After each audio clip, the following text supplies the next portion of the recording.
Good afternoon. How's the energy in the room? Good? Okay, good.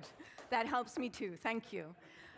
It is truly a privilege to be here to talk about how Boehringer Ingelheim is shaping the future of health. And we're doing that leveraging data and AI. And the key here is it's about innovation and excellence. And always we come back to our purpose, which is to improve the health of humans and animals all around the world. Yeah? So let's start with who we are. Towards the laptop? Aha. Okay. So Boehringer Ingelheim, we were founded in 1885. And today we are one of the top 20 companies in the pharmaceutical industry. We have over 50,000 employees who every day are generating value through innovation. Our mission is to transform lives. These are the lives of humans and animals, and this is a commitment that we've upheld for 140 years so far. Our focus is on diseases that have a high unmet medical need. And so we concentrate on developing innovative therapies which improve and extend the lives of humans. In animal health, Boehringer Ingelheim is a leading provider of vaccines, of therapeutics, and of preventive care offerings. And we basically protect animals from disease and from pain. We have been family-owned since we were founded, and this gives us two main benefits. It allows us to take a very independent view, but also a long-term view. Okay. Now, speaking of family, I'd like to start this journey with my father. This is Ravi Ojha. He was a mining engineer. He was extremely curious, an avid learner, and he sadly passed away last year of a stroke. When I was going through his office, I found a paper that he wrote in 1983, going back a generation. And that paper was about the application of artificial intelligence in mining. And when I read it, I thought, okay, wow, Dad, good job.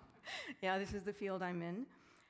But the fact is that there is a nice parallel between mining and our data and AI journey at Boehringer Ingelheim. Mining for ore, it's very similar to the exploration and collection of data, heavy on infrastructure, heavy on resources. You have to figure out what do you want to keep, what do you want to leave behind. Then you need to look at these raw minerals that you've extracted. It takes specialized teams to cut and process these minerals, and that's very similar to the preparation of data, but also AI models. And you have to think about reusable, shareable assets that have value. And lastly, these jewels, they're placed into a crown or a ring, but something that has high differentiation. It makes a difference. And that is much like deploying AI for maximum business impact. Our data and AI journey at Boehringer Ingelheim has actually also been going on 4 generations, especially if you think about the data side of it. And now it's really gaining momentum. So, our data and AI journey to date, and I'll speak about the last few years. In the last few years, we've put in place key pillars to mobilize people, our teams, but also to establish partnerships to build up our capabilities. We started with the BIX, which is our digital lab. We have a quantum lab, and we invest into partnerships and startups through the Digital Venture Fund. We established Dataland a few years ago. This is our data and AI company ecosystem. We also have the DataX Academy running in parallel, upskilling our people. I'll talk a little bit more about that. And what we've done over the last years is put in place lighthouse AI use cases in each part of our value chain, gain the skills, the learning, the knowledge, show impact, and then build up from there. And now recently, we've established responsible AI guidelines. This is our defensive measure. We also have an agentic AI framework. This is our competitive or offensive measure. And very importantly, we have established a data and AI council that has members from each of the business units and enabling functions, and we will steer at a company level with senior sponsorship.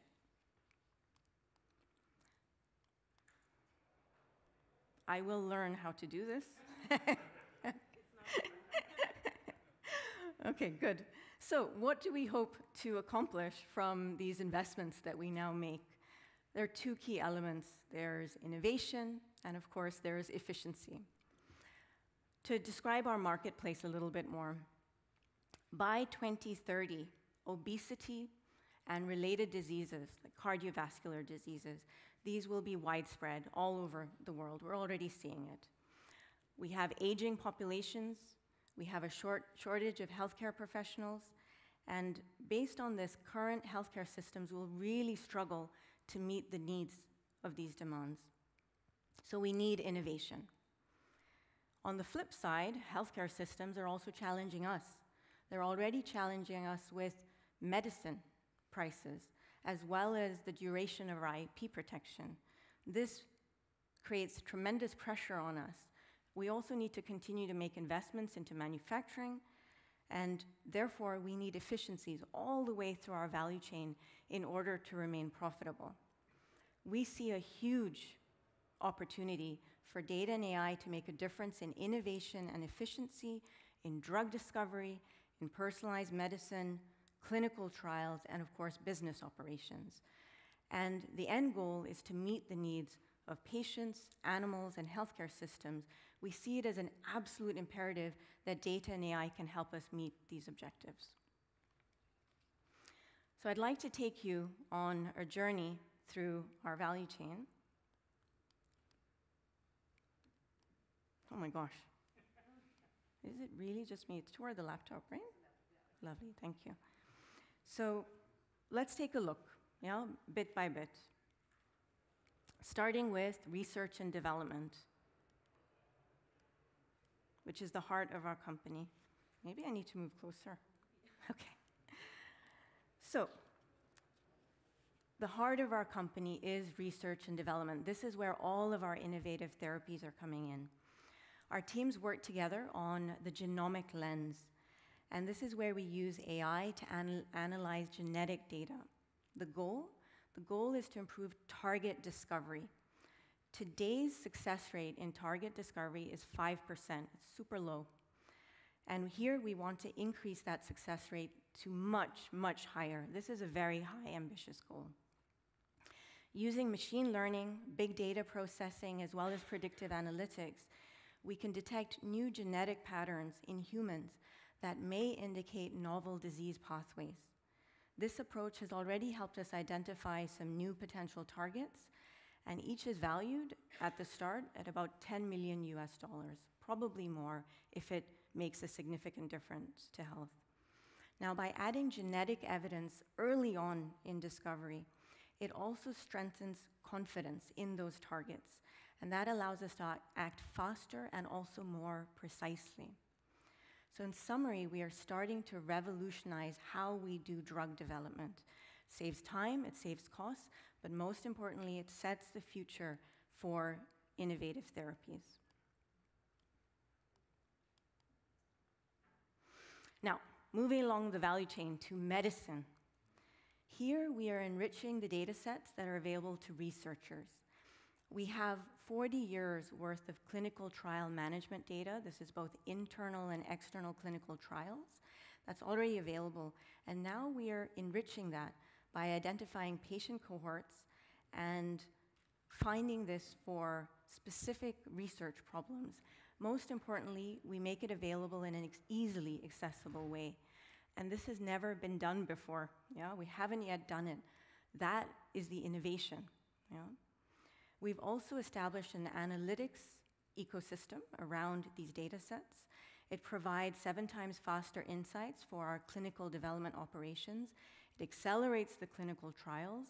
That means that we can get our life-saving therapies to patients even faster. Now let's zoom in on one of our more advanced use cases, and this is actually in manufacturing. It's called smart process design, and it started in biopharma manufacturing. where we produce new biological entities. The manufacturing process, it's very complex, highly variable. And our team used historical environment data, tidal temperature, to determine the best conditions to maximize production yield.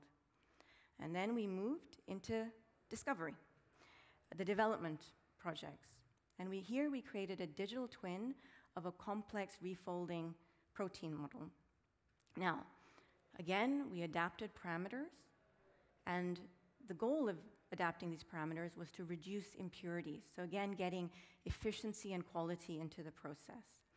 And now we're taking the similar model and we're moving to animal health. So from human into animal, into vaccines, and we are predicting where to place eggs in the incubators to reduce contamination in vaccines. I really like this example because it shows scale and cross-functionality. Yeah? Manufacturing into development, human into animal, and of course into production. Now, moving closer to our customers with marketing and sales. And I'd like to look at animal health. You know, I think it's the animation in the slides. This is my, because there's some heavy swooshing that happens, okay? We will avoid the swooshing in the future. Okay, so marketing and sales. In animal health, our products for pets and farm animals are often ordered in batch, in bulk, by vet clinics, by farms. And ordering in bulk leads to discounts. Yeah, this is why they order in bulk. But very often we're also running promotions. And so to help our customers at the time of that order, we created an AI-driven recommendations engine looking at historical data.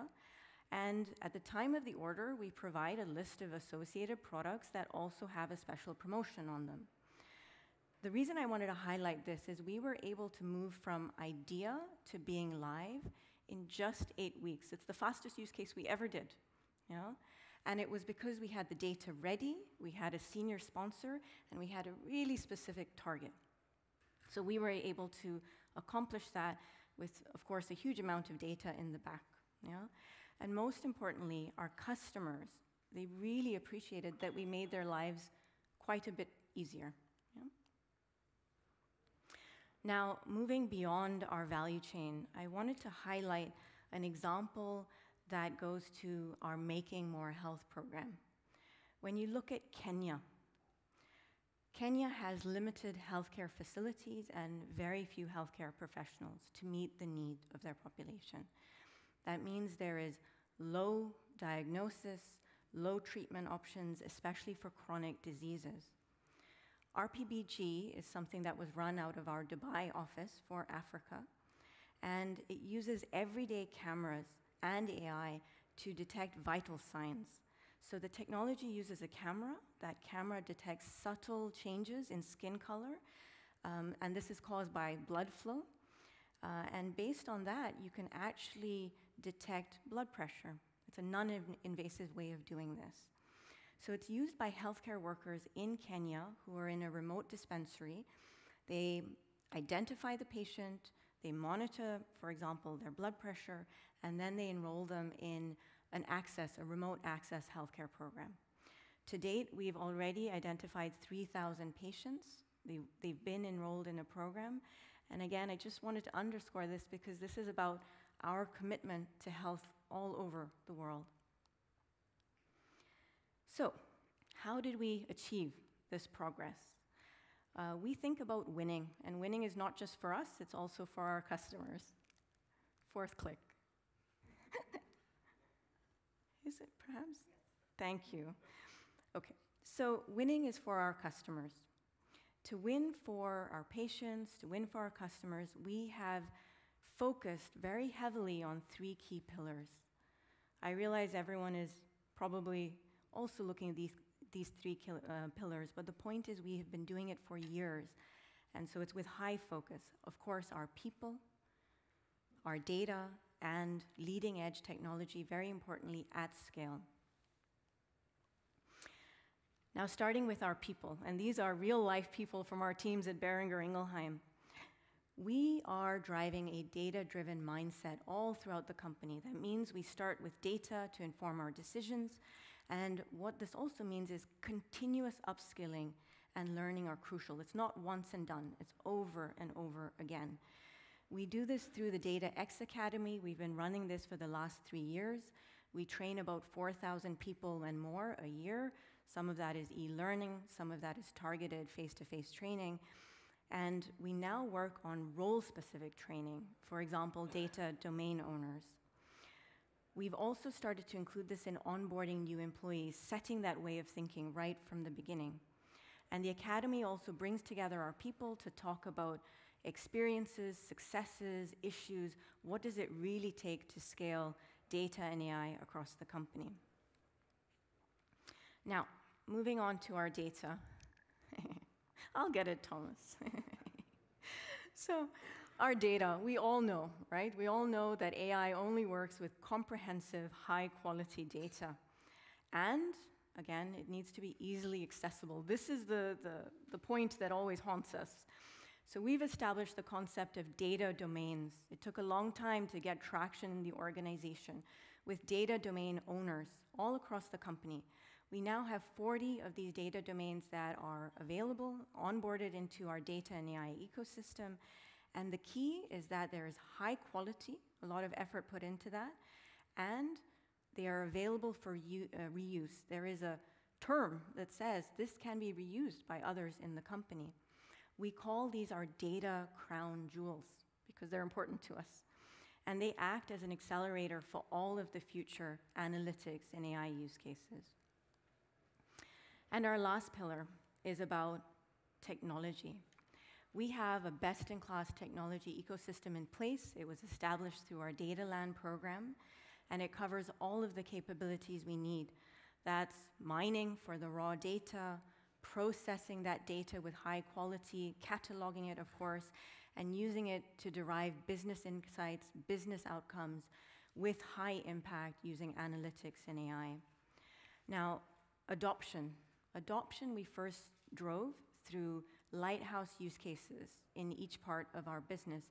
But now we've elevated this. We drive it more holistically by steering of our Data and AI Council, and it's tied, importantly, to ambitious business targets. I talked about improving the probability of success when it comes to drug discovery. That is an ambitious target, and we set our focus on that. Now, looking ahead to the horizon in 2035, 2035, Boehringer Ingelheim has its 150th birthday. And there are 2 key long-term bets that we now invest into. Firstly is our quantum lab. Our quantum lab is currently focusing on research, and the research is zoomed in on the design of new drug candidates. The lab has published significant research in high-impact journals. It's also regarded as leading in the industry, and we are collaborating with Google Quantum AI. So last year, we estimated that a pharma-relevant molecular model, which is impossible to simulate on classic computers, could be accurately simulated on a quantum computer in days. And now, our team's latest innovation and research this year, we show that we can reduce those same simulation times from days to minutes, and that's in line with the rapid advances that are happening in quantum hardware. And we're expecting that there are industrially available breakthroughs or usable breakthroughs that can be applied in the beginning of the 2030s. So we're ramping up towards this. And secondly, truly personalized medicine. This is the holy grail of healthcare. Imagine a world, I think one of the previous speakers also spoke about this, where every person is receiving the right treatment, the right diagnosis, with minimal side effects. AI can, in theory, predict patterns with high accuracy. Of course, you need patient or human or animal data, because finally we want to zoom in on individual genetic profiles. And in order to do that, you need to connect data across healthcare systems, across our value chain. It needs to be more freely available and connected, but also to do so in an ethical and compliant way. So this is no mean feat, but nonetheless, we want to make huge strides towards it. Now, reflecting on our overall journey, It is clear that our commitment to innovation and excellence has brought us to the forefront of healthcare transformation. Our work in research, development, medicine, manufacturing, and of course with our customers, it's driven by a singular vision, and that vision is to improve the lives of patients and animals all around the world. And by harnessing the potential of data and AI, we are not just solving today's problems, we're also thinking ahead, because our mission is to transform lives for generations. And I just wanted to close with this picture of my dad, the previous generation, and my son, the next generation. And it is truly a privilege to be part of making a difference for generations in this really important area of health. Thank you for your attention. Thank you for your patience with the clicker, and look forward to meeting you in the break.